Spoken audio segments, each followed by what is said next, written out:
सध्या महाराष्ट्रामध्ये कुठल्याही प्रकारचं पावसाळी वातावरण तयार होणार नाही. हो.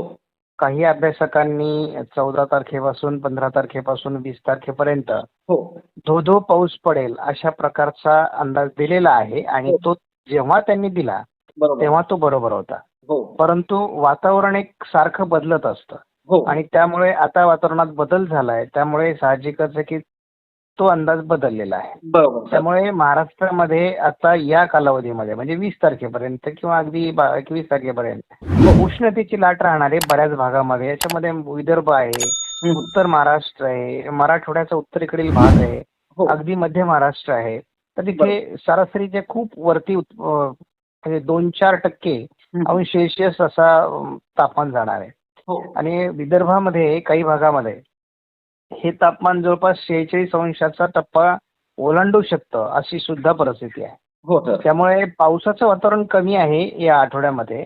हां, हां. उष्णतेची लाट असणार आहे. हो. परंतु एक सगळ्यात महत्त्वाच्या काही घडामोडी मात्र घडणार आहेत. हं. कारण आजच भारतीय हवामान खात्याकडून जाहीर करण्यात आलंय की बंगालच्या उपसागराच्या बाजूला खास करून चेन्नईच्या आजूबाजूने एक कमी दाबाचं क्षेत्र विकसित झालंय. हो, हो. आणि हे कमी दाबाचं क्षेत्र त्याची दिशा अजून अनिश्चित आहे. हं. परंतु ते जर स्ट्रॉंग झालं तर ते म्यानमारच्या दिशेने म्हणजेच बंगालच्या उपसागराच्या पूर्वेला जाईल म्हणजे विरोधात जाईल आपल्या देशाच्या. हो. त्यामुळे त्याचा फार फायदा काही भारतीय भूभागावर होईल असं वाटत नाही. हो, बरोबर. परंतु त्याचा एक फायदा असा होणार आहे की अंदमानामध्ये मान्सून येण्याकरता हो. एक पोषक वातावरण तयार करणार आहे ते. हं, हं. आणि त्यामुळे मग जर अंदमानात मान्सून 20 तारखेला येत असेल हो. तर तो 2-4 दिवस अगोदर येण्यासाठी त्याची मदत होईल. बरोबर. त्यामुळे अंदमानामध्ये 3 ते 4 दिवस हं. म्हणजे साधारणपणे आपण असं गृहीत धरू की 16-17 तारखेपर्यंतच मान्सून येणं अपेक्षित आहे. हो, बरोबर. तर अशी एक नैसर्गिक बदल त्या ठिकाणी होतोय. हो. जर मान्सून 2-4 दिवस लवकर अंदमानात आला हं. तर मग त्याचा केरळमधला प्रवास सुद्धा त्या दृष्टीने 4 दिवस अगोदर होईल. हो. म्हणजे साधारण 27, 28, 29, 30च्या दरम्यान हो. सुद्धा तो केरळामध्ये येऊ शकतो आणि मग महाराष्ट्रामध्ये देखील 7 तारखेच्या दरम्यान तो येईल. म्हणजे 7 ते 10च्या दरम्यान. हो.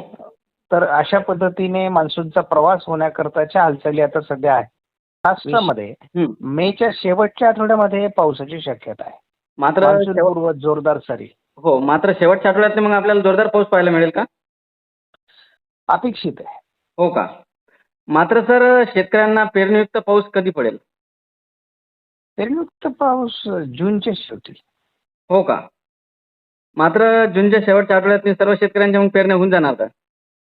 50% पेरण्या झालेल्या असतील. हो, हो. बरोबर सर. मात्र आता या 2-4 दिवसामध्ये मग कोणतं वातावरण कुठेही राहणार नाही. स्थानिक वातावरण राहील. हो. आयकॉन मॉडेलच्या अंदाजानुसार थोडं मराठवाड्याच्या दक्षिणी भागामध्ये, पश्चिम महाराष्ट्रामध्ये हं, हं. किंवा अगदी पुणे, सातारा, सांगली, कोल्हापूरच्या घाटमाथ्यावर हो. किंवा रत्नागिरी, सिंधुदुर्ग, रायगडच्या पूर्व भागात हो. थोडं वातावरण स्थानिक स्वरूपाचं तयार होईल.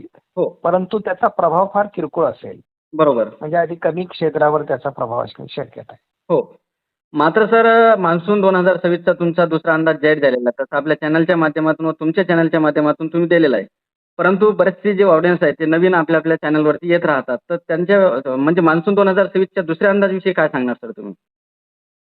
नाही, दुसरा अंदाज आपण तुमच्याकडे रेकॉर्डिंग दिलेलं आहे यापूर्वीच. हो. त्याच्यामुळे तो व्हिडिओ बघण्याची त्यांना विनंती करा. हो. बरोबर सर. मात्र सर यंदा मग धरणं वगैरे 100% भरतील का 50% वरतीच राहणार? काय ते?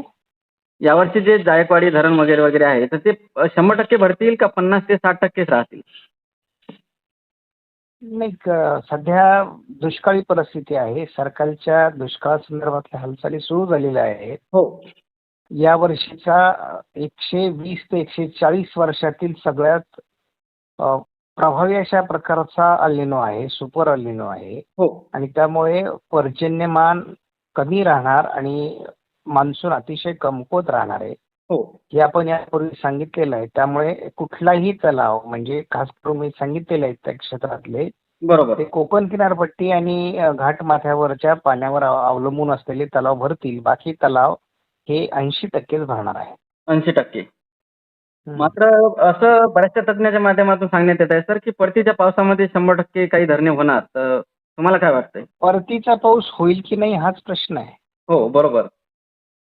बरोबर कारण आहे. तेव्हा सुपर अल्निनोचा एकदम तीव्र प्रभाव असेल हो. आणि मोघम अंदाज देणारे हे लोक सांगतायत. हो, हो, हो. बरोबर. ज्यांनी कुठल्याही इतर बाबींचा आधार घेतलेला नसेल हं. किंवा त्याचा सिरियसनेस त्यांना नाही. हो.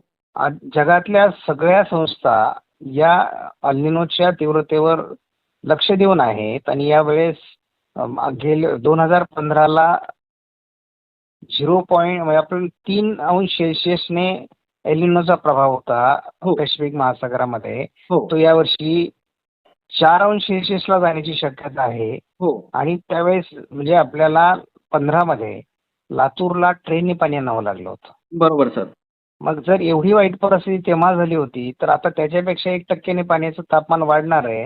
हो. तर आता काय परिस्थिती निर्माण होऊ शकते याचं गांभीर्य अजून हवामान अभ्यासकांनी घेतलेलं दिसत नाही. नाही, नाही. बरोबर आहे. तर ते बरोबर. घेणं आवश्यक आहे. त्यामुळे केवळ लोकांना खुश करणारे अंदाज देऊ नये. नाही, नाही. बरोबर आहे ना. मात्र सर एल निनो आणि सुपर एल निनोमध्ये काही फरक आहे का सर? जेव्हा पॅसिफिक महासागराचं तापमान हे 2 अंशापर्यंत असतो तेव्हा तो एल निनो असतो किंवा हो. त्याच्या पुढे गेलं तर थोडंफार तर त्या दरम्यान एल निनो असतो. परंतु जेव्हा 2.5च्या वरती याचा प्रभाव जायला लागतो हो. तेव्हा तो सुपर एल निनो झालेला असतो.